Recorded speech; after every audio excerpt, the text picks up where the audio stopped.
Cold और ज़ुकाम, खाँसी वगैरह एलर्जीज़ के लिए एक बेहद इफ़ेक्टिव नुस्ख़ा बताने वाला हूँ, जो आप अपने घर पे मौजूद कुछ बहुत ही कॉमन से इंग्रीडिएंट से बना सकते हैं और ये नुस्ख़ा आपको चाहे कितनी ही पुरानी खाँसी हो, एलर्जी हो या फिर नज़ला ज़ुकाम हो, इन सभी कंडीशंस में इंस्टेंट रिलीफ़ देता है।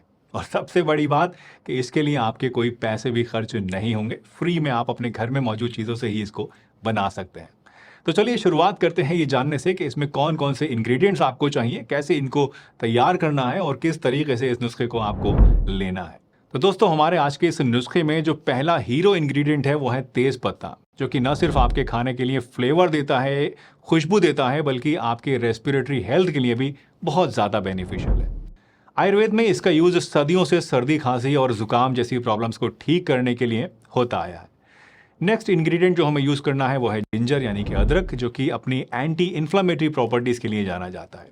ये सोर थ्रोट को सूद करने के साथ साथ खांसी, सर्दी और जुकाम या सर दर्द की शिकायत को भी कम कर सकता है। इसके बाद तीसरा नंबर आता है दोस्तों तुलसी के पत्तों का, जो कि इम्यूनिटी को एनहांस करते हैं, बढ़ाते हैं और साथ साथ खांसी, सर्दी के लिए भी रामबाण इलाज माने जाते हैं। इसके अलावा इस नुस्खे में हम लेंगे दालचीनी और लौंग, जो कि एंटी माइक्रोबियल प्रॉपर्टीज से लेस होते हैं। स्टडीज़ बताती हैं कि लौंग और दालचीनी जो है ये रेस्पिरेटरी इन्फेक्शंस यानी हमारा हलक, सांस की नाली, साइनसेस और फेफड़ों के इन्फेक्शन से लड़ती हैं और काफ़ी अच्छे रिजल्ट इससे आपको मिल सकते हैं। और फाइनली इस रेमेडी में जो लास्ट चीज़ हमें इस्तेमाल करनी है वो दो चीज़ें हैं बेसिकली, एक है लेमन और दूसरा है हनी। ये दोनों ही चीज़ें आपके अंदर कफ को, कोल्ड को और गले के इन्फेक्शंस को कम करते हैं और एंटी माइक्रोबियल इफेक्ट्स भी रखते हैं। तो ये सारी चीज़ें मिला के इस रेमेडी को हमें बनाना है, लेकिन सवाल ये पैदा होता है कि कैसे बनाना है। तो अब इस नेक्स्ट सेक्शन में मैं आपको यही बताने वाला हूँ कि इस सब चीज़ों को मिला के कैसे ये नुस्खा बनेगा और कितनी डोज में हमें इसको लेना पड़ेगा। इंग्रेडिएंट्स के बारे में जानने के बाद अब आइए बात करते हैं कि इस नुस्खे को कैसे बनाया जाए। तो इसको बनाने के लिए कि आपको क्या करना है, सबसे पहले आप 6 पीसेस ले लीजिए तेज पत्ते के और इन्हें धोकर छोटे छोटे टुकड़ों में आप तोड़कर एक जगह रख लीजिए। अब आप एक छोटा सा पीस लीजिए, लगभग 1 इंच के आसपास का अदरक ले लीजिए और इसको भी आप छील लीजिए और बारीक काट लीजिए या फिर कद्दूकस भी इसको आप करके रख सकते हैं। इसके अलावा आप 5 से 6 पत्तियां लेंगे तुलसी की, 4 पीस आप लेंगे लौंग के और एक 2 इंची का टुकड़ा आप ले लेंगे करीब करीब दालचीनी का, और इन सबको भी लेकर आराम से एक जगह रख लेंगे। अब आप एक सॉस पैन में पहले 2 कप पानी डालिए और इसको बॉईल करने के लिए रख दीजिए। जब ये पानी आपका अच्छे तरीके से बॉईल होने लगे, उबलने लगे, तो उसमें तेज़ पत्ते जो टुकड़े आपने जो तेज़ पत्ते के टुकड़े करके रखे थे उनको डाल दीजिए और अदरक को भी डाल दीजिए और इनको आप पकने के लिए छोड़ दीजिए। जब 2-3 इसमें बॉईल आ जाएं और अच्छी तरीके से आपको लगे कि ये चीज़ें पकने लगी हैं, तो इसको आप थोड़ा सा स्लो कर दीजिए आँच को और इसके अंदर 5-6 पत्ते तुलसी के, दालचीनी का टुकड़ा जो आपने लिया था वो और लौंग भी आप इसमें डाल दीजिए और इस सॉस पैन को अपने ढक के आप रख दीजिए। थोड़ा सा साइड से छोड़ दीजिए खुला हुआ, ताकि जो भाप है वो बाहर निकलती रहे। इसके बाद इन सभी चीज़ों को आप अच्छी तरीके से पकने दीजिए और जब ये पानी आपका पकते पकते करीब आधा रह जाए, तो इसको आप छान कर एक कप के अंदर निकाल के रख लीजिए। अब सवाल आता है कि जनाब इसको इस्तेमाल कैसे करना है और जो शहद और लेमन आपने बताया था इंग्रेडिएंट्स में, वो कहाँ गायब हो गया, उसको क्या करना है। तो जनाब इस नुस्खे को गुनगुना होने के बाद आपको क्या करना है, सिर्फ 4 से 5 टीस्पून एक छोटे से कप में निकालना है। ऊपर से इसमें आपको डालना है थोड़ा सा गुनगुना पानी और फिर इसमें आपको 1 टीस्पून शहद और थोड़ा सा नींबू का रस भी मिला लेना है और उसके बाद इसको पीना है।